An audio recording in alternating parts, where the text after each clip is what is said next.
నమస్కారం ఈటీవీ 360కి స్వాగతం. ముందుగా ప్రధాన అంశాలు. అయోధ్య రామ మందిరంలో వైభవంగా ధ్వజారోహణం. అభిజిత్ ముహూర్తంలో కాషాయ జెండా ఎగరవేసిన మోదీ. కోట్ల మంది రామభక్తుల కల సాకారమైందన్న ప్రధాని. భారతీయ సాంస్కృతిక చైతన్యానికి అయోధ్య సాక్షి అని వ్యాఖ్య.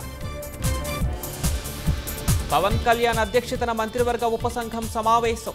గ్రామ సచివాలయ సిబ్బంది పదోన్నతులు, విధులపై చర్చ. వైసీపీ నటి ఇళ్ల స్కీమ్లో అక్రమాలు జరిగాయన్న పార్థసారథి. తోపుదుర్తి నేతృత్వంలో రాక్రీట్ సంస్థ మోసం చేసిందని వ్యాఖ్య. పరకామణి చోరీ కేసులో భూమనకు సిఐడి నోటీసులు. సాయంత్రం 4 గంటలకు విచారణకు రావాలని పిలుపు. కొన్ని గంటల్లో వాయుగుండంగా మారనున్న అల్పపీడనం. ఈ నెల 28 తర్వాత కోస్తాంధ్రకు వర్ష సూచన.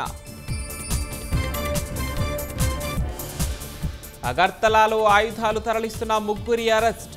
2 తుపాకులు, 4 మ్యాగజైన్లు స్వాధీనం. భారత్లోకి అక్రమంగా ప్రవేశించిన చైనా పౌరుడి అరెస్ట్.